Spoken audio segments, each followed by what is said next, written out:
Što su to otočki virovi? Je li to potok, rijeka, jezero ili možda močvara? Odgovor doznajte u ovom videu.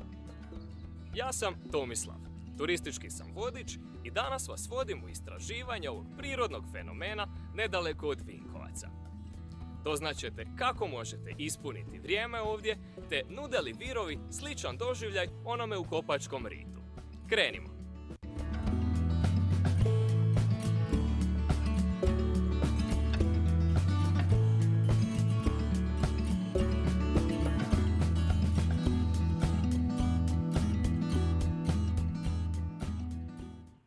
Dakle, objasnimo prvo što su uopće virovi. Veći dio godine oni imaju obilježja močvare, no u proljeće i jesen sporo poteku i postaju rječica. Tad im se vodostaj podigne zbog obilnih oborina, te se oni povežu s rijekom Spačvom. Zanimljivo je da virovi nikad ne presušuju, i to zbog podzemnih voda koje ih napajaju. Sljedeće pitanje je što raditi ovdje? Prije svega, tu je nekoliko ideja koje povezuju lijepu prirodu i aktivni odmor.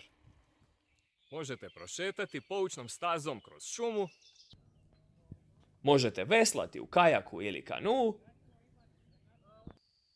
a možete unajmiti i bicikl. U ponudi je i vožnja brodom na solarni pogon, pod uvjetom da ste stigli u sezoni kad je plovidba moguća. Tu su još i promatranje ptica, multimedijalna dvorana,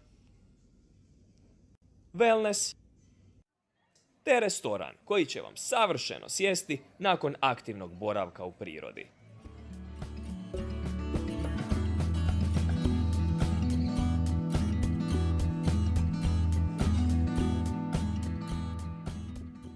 Virovi su inače dugi oko 7 km. Dio bliži otoku naziva se otočkim virovima, dok se dio bliži Bošnjacima naziva bošnjačkim virovima. Na bošnjačkim virovima nema turističkih sadržaja, tamo su zasad samo vikendice.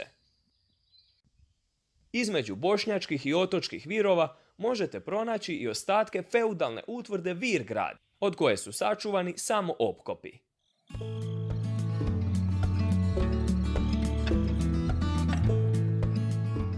Iz kojeg god smjera dolazili na otočke virove, vodite računa da vas očekuje nekoliko kilometara makadama.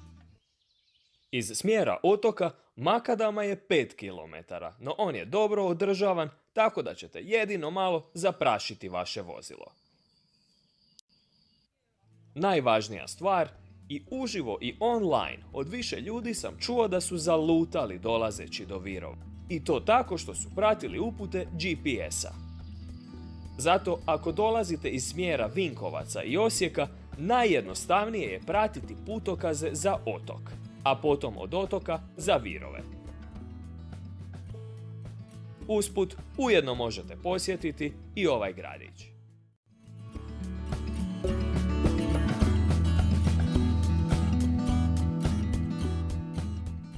Na ovome području nekoliko je označenih biciklističkih ruta na kojima možete doživjeti Spačvansku šumu. Kompleks Spačvanskih šuma uistinu je golem. Postoji čak i narodna izreka koja kaže da onaj tko ne zaluta u Spačvu ne zna što je strah.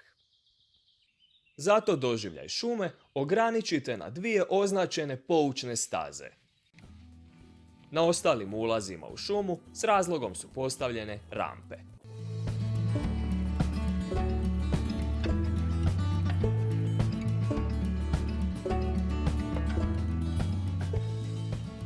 I na kraju dugujem vam još usporedbu, virovi i Kopački rit.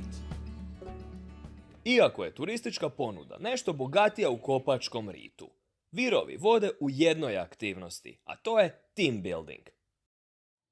U bioekološko-edukacijskom centru moguće je noćenje za čak 62 osobe.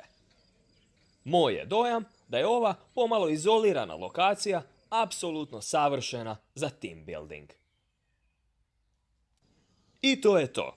Nadam se da ste dobili dojam kakvi vas doživljaji očekuju posjetite li Virove.